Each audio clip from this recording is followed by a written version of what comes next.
BYDFi is a crypto exchange on desktop and mobile where you can spot trade, futures trade, use leverage tokens, and copy the trades of top traders. If you sign up with the link in the description, you get a free $100 when you deposit $100. There's hundreds of crypto available on their spot exchange, as well as a free test account so you can practice futures trading without getting wrecked. BYDFi. Hello everybody, welcome back. So another video from me today. I thought I'd start knocking out some of these videos about the altcoins that I've been accumulating at these low levels, regardless of how rubbish their charts look. So I did a video this morning on OKEx, and technically it already is this morning, but for you, it's this afternoon. So basically, this chart looks awful, terrible, horrendous. It's the worst thing I've seen in a long time. And I've been buying it, and I've been buying it on the way down, all the way down, in fact, and I've bought some more at this level as well. Look, I don't know if you paid too much attention to one of the main reasons that it's fallen from the sky and looks so dramatically awful, but it's the SEC have highlighted it, put it in the crosshairs. It's on their hit list basically, like all these other coins have been. And soon we're going to start to see the fruits of the labour of the SEC with the XRP court case. Now, I strongly believe that it's going to come out in favour of XRP, and the SEC is going to lose a lot of credibility, egg on their face to the max, basically. It might even be enough to spark a mini alt season when confidence resumes back into the market. Now, I'm talking about Algorand on the long term here. This used to be one of my favourite things to do, was stake in Coinbase. It was very passive staking. They've stopped that for me now. I can't do that. You can stake it on, officially with their governance system. I haven't done that. I actually stake mine, hate me for it, but I stake it on crypto.com. I know. But that's what I'm doing at the moment. Regardless of all of that, though, what I wanted to put to you is that Algorand is not like a small Mickey Mouse scam coin or anything like that. The price is quite diluted by the way that they sell their tokens on a regular basis, but it's mostly been slapped in the face by the SEC. Now, again, altcoins aren't very popular at the moment, so we see altcoins pop off here and there.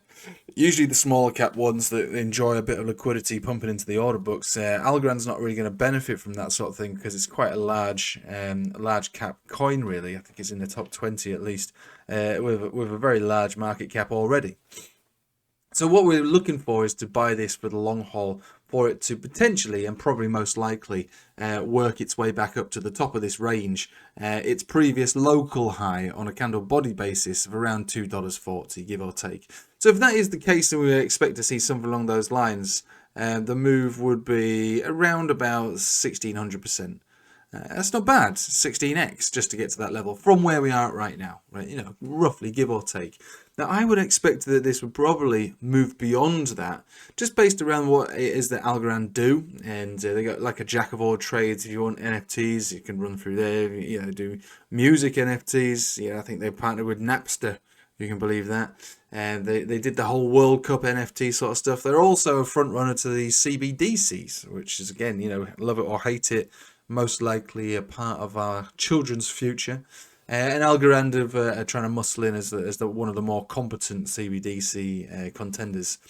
And whether or not the states, America, adopt it or use the source code or whatever, there's lots of other countries out there that would probably relish in the idea of using something like Algorand to sustain a central bank digital currency. So the fundamentals are real. The prices it does not reflect it currently, and that's really what fundamental analysis should be about. Looking at, hang on a minute, there's a discrepancy here. We've got something that's fast, effective, cheap, can be utilized in all manner of ways. Why isn't the price reflecting it? Well, first of all, I would say that the bear market for altcoins is still pretty relevant, and then the SEC has kept this one down on top of that. It doesn't mean that it's going to live down here forever, especially with something like Algorand. I'd be very surprised to see it live down here. I'm surprised to see it down here at all, in all fairness.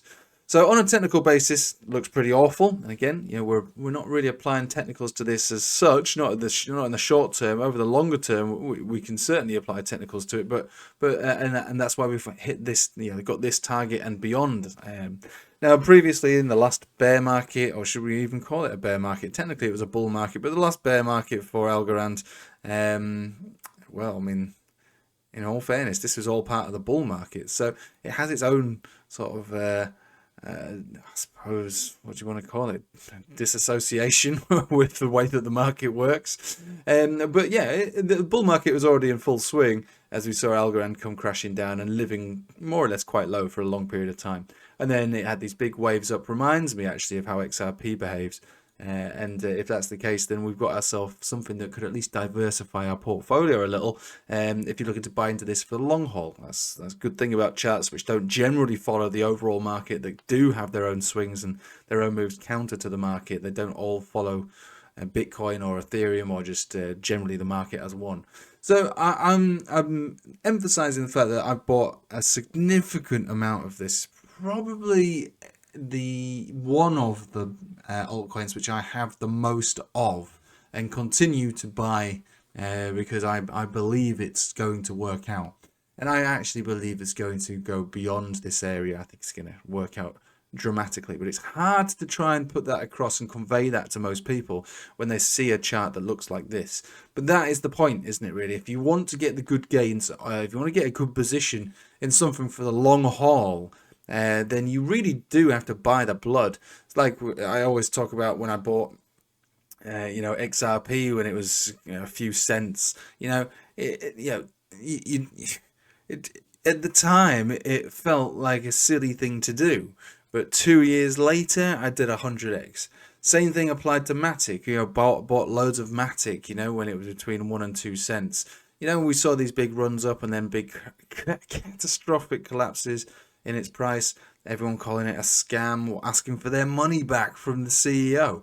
And then look at it now. It's survived the bear market, and for the most part it's close to 100x up even now to where I bought it from. Lovely stuff. Ethereum is another good example, and Bitcoin obviously. I bought those back in the last bull market beginnings, in the humble beginnings. Ethereum at 160, Bitcoin about 4,000. And they're all still significantly up, even to this day, regardless of the bear market. But at the time when you buy these things, it doesn't feel like that. It feels completely the opposite of that. And you've got to have a bit of faith, a leap of faith, if you want to buy into it for the long haul. And you've got to be prepared to see no gains at all. When I bought Ethereum at 160, it went up and down and up and down and up and down. Basically spent the most part of 2 years going sideways until it suddenly became cool and everybody wanted it. So I'm suggesting that the same thing is going to apply to this chart.